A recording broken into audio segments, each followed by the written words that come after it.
Alright, what's up everyone? My name is Mohammed Badima. If you didn't know who I am, I have competed previously in the Gran Turismo 7 live events.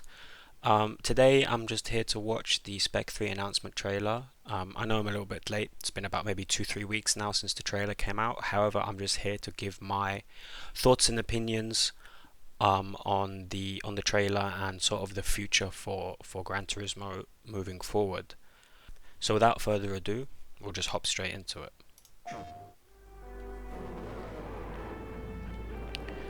So I think already from the beginning, we're most likely going to get a new Spec 3 intro for the game, or cinematic. グランツーリスモシリーズプロデューサー山内和則です。本日はですね、皆さんにすごく素敵なアップデートをお伝えできることを大変嬉しく思います。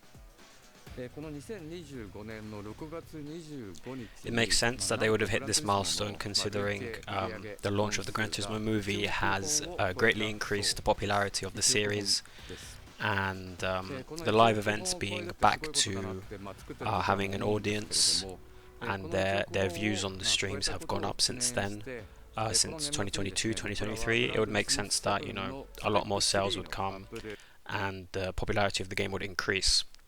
Now, the reason I paused it here was because I wanted to just touch upon biggest update yet for Gran Turismo 7, which is interesting because the Spec 2 update at the time was the biggest, and I would say for, you know, a free update and about a year or so into the life of the game, it was a pretty good update.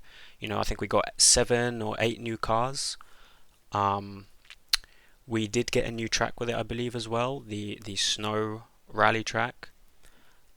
We also got 50 more licenses, a bunch of races in the single player campaign mode.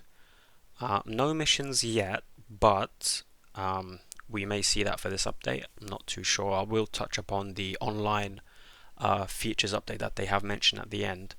But yeah, in the Spec 2 update was really a really good update, and if this is their biggest update yet, this should easily be more than what we got in Spec 2, which I'm looking forward for, and I would imagine a lot more people are as well. Yeah, we'll continue it now.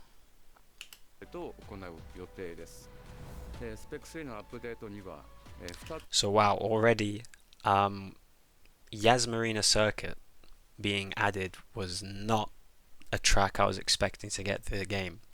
I knew we would get more tracks before the end of the lifespan of Gran Turismo 7, and I would imagine, you know, a lot more people would as well, because it would be too early to start cutting out content like that, and the track selection for a so-called next-gen PlayStation 5 racing game, it's not enough, you know. It would be, do we have a lot of tracks? Yes, but most of them are not very good, and the rest are, you know, either ovals or rally tracks, which, you know, they deserve to be there, but we would like to see more racetracks. Something else I will touch upon is in the previous games there was a lot of tracks in the game, and not just racetracks. There was a lot of sort of street courses and mountain roads and things like that. But yeah, last thing to mention as well with Yas Marina, was not expecting them to add, well, we're going to see it after this, but an F1 track mainly, not on my bucket list, but a welcome addition nonetheless. And the second track being Montreal, which, if you were in the Gran Turismo scene previously, you would know that there was some files being leaked, some data code, things like that, and Canada or Montreal was somewhere in the code, which obviously speculated people to believe, oh, Montreal is going to be coming to the game. I personally didn't believe it. I mean, it's been over a year and a half since then, and every update since then we did not get the track. So a lot of people's faith, including mine, was just sort of like, yeah, it's not coming. And my sort of reasoning as well was, why would they waste sort of their materials and resources to add a completely new track to the game? I would have thought, again, you know, I've mentioned this already, but I would have thought they would be adding the new tracks, sort of the reworked tracks from the previous games, Like, for example, we've had a reworked Grand Valley. I thought we're just going to get another new track, but reworked from the previous games, which is, I would still say, a good addition if we did get them. But again, Yas Marina, Montreal, two brand new real life tracks. Uh, Definitely welcome additions. Absolutely 100%. No problem with those at all. とか、あるいは8台の Another great thing, if you know me or if you don't, when I did compete in 2024, I drove under the Ferrari manufacturer. Me and my team, we drove the Ferrari 458 Group 3, which is a great car, but it's nearly 13 years old now, which is almost the same age as some people who do play Gran Turismo, funnily enough. So yeah, them updating that race car is an absolute welcome addition, and it's about time as well, I think, because a lot of the race cars that they do use are incredibly outdated. And for modern games or modern racing games, should I say, nowadays, it's not good enough to still be using them. I think, in 2025 we really should be, or they really should be updating a lot of their cars to be with the modern ones, because it's, as Yamauchi-san said at the beginning, they sold over 100 million copies. I mean, they're doing very well. So they clearly do have the materials or resources to have these new cars in. And Gran Turismo 7 is not just a car game; it's a racing game. So this sort of stuff really should be added, and this is a step in the right direction. It's great, and I really do hope that in 2026 we get at least two new race cars.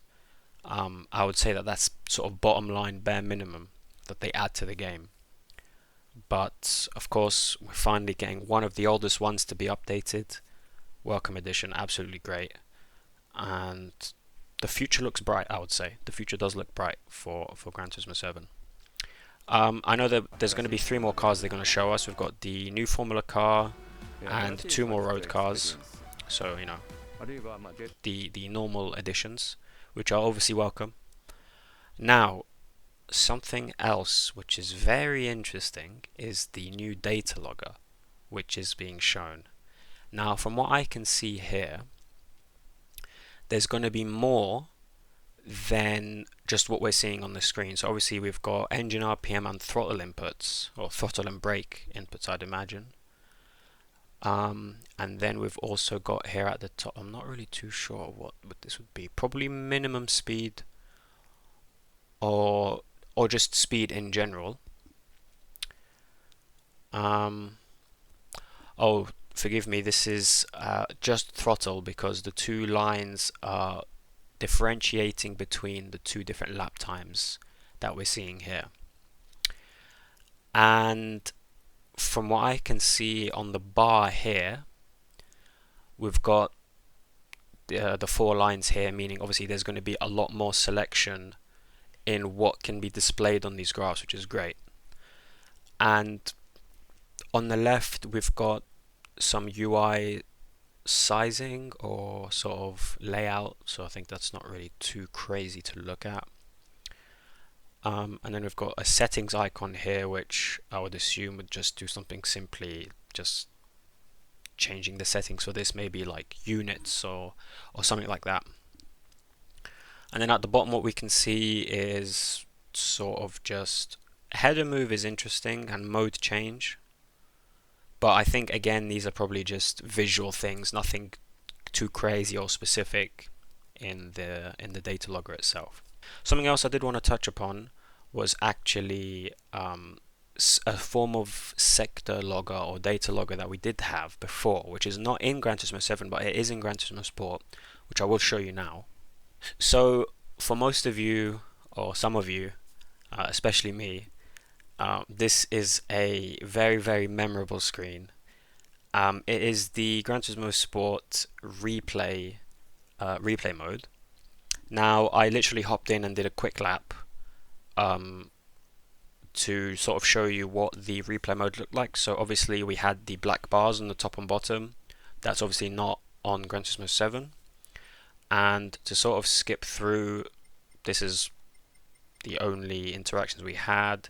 save the replay. So if it was, maybe not already saved, you could save it from here. This is the photo modes, nothing too specific, and then obviously the replay options. Live timing is what I did want to touch upon. Now, if we go on to live timing, what we can see here is if I just play the lap through and we go to maybe halfway or so in the lap, the live timing will actually show you the sector times specifically.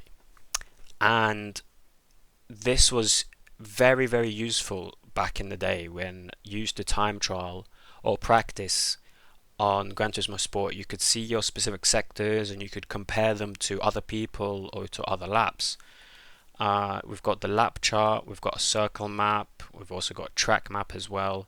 I mean, it's quite strange that we do not have this in Gran Turismo 7, even something simply as a sector comparison, because even the MFD, which shows your sector times in front of you while driving, doesn't even save, because every time you go to do another lap, you can't see your previous best lap or your previous best sectors in new sessions, because they just don't save. But in the previous game, Sport, which I'm on now, it did. So I'm hoping that included with the data logger that we're getting, that we also get this back, pretty much, at least in its own updated form. This is incredibly useful. The timing monitor mainly, because if you did also multiple laps, it would show you at the end all your laps basically stacked, and then you could see all your best sectors, and then a best lap and a theoretical lap, and things like that. And it's just, again, it's just not good enough that we don't have something like this in a so-called racing game, or sim racing game, should I say. But yeah, this is just something quickly I wanted to add on and mention, that they have it. They clearly do have the resources for these sort of things, but they just don't make the most of it, which is a shame. But they do. They are making a step in the right direction, which is great. Things like this are great if you're even just spectating a race as well. Track map, circle map, you can see where everyone is on track, best laps and sectors, and so on. But yeah, just something I really wanted to quickly touch upon, that I hope, or most likely should be seeing return with the data logger, which will make time trialing a lot easier, practicing and comparing your laps with friends or teammates a lot easier, or even just comparing your pace to world records or the fastest person you can see. Very useful, very, very useful.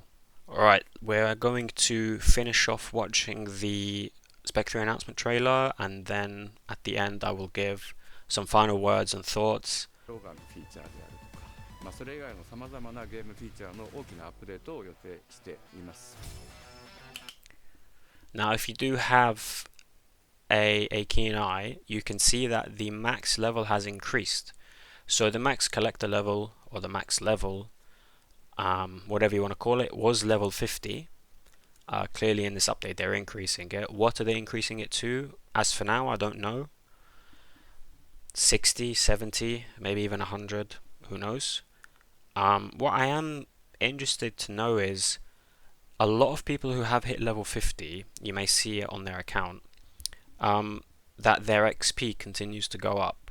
So I'm not too sure if that will add on, or if everyone will be bone stock level 50, or if you've got a certain amount of XP over already, you'll automatically boost into whatever level that XP equivalates to. But yeah, just something else interesting that they've added. Invitations also have no expiry date anymore, which is great. So a lot of people, like myself also actually, that were missing a lot of invitation only cars, can finally get a hands on them slightly easier. 皆さんのおかげで、30年かけてグランツーリスモは1億本を達成しました。本当にありがとうございます。 And for the trailer, that will be it. They did also mention that they will be improving, revamping, and adding a lot more features to the online, which I hope does improve the things like maybe possible field sizes. It was 16.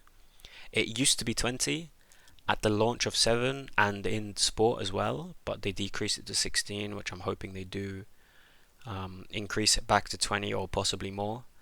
So here we find ourselves on not so much the patch notes, but sort of the official article, as so to say, for the Spec 3 update, which we are gonna go through very quickly. I mean, a lot of this we've already mentioned in the video, but one of the things that was very interesting is the improvements to online races.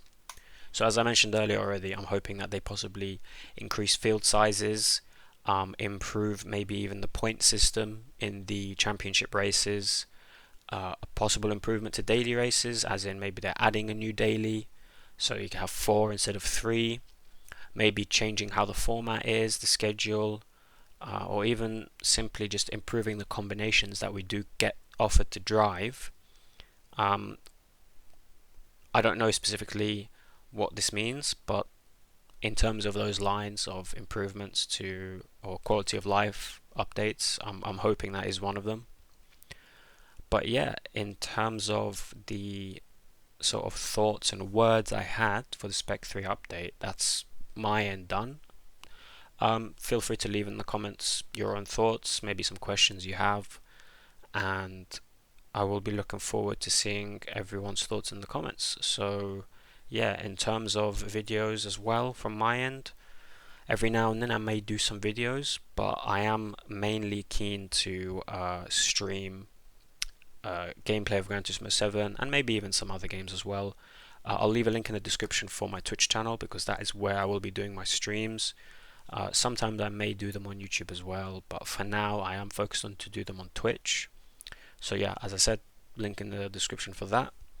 And yeah, if you have made it to the end of the video, thank you for your support and have a wonderful rest of your day.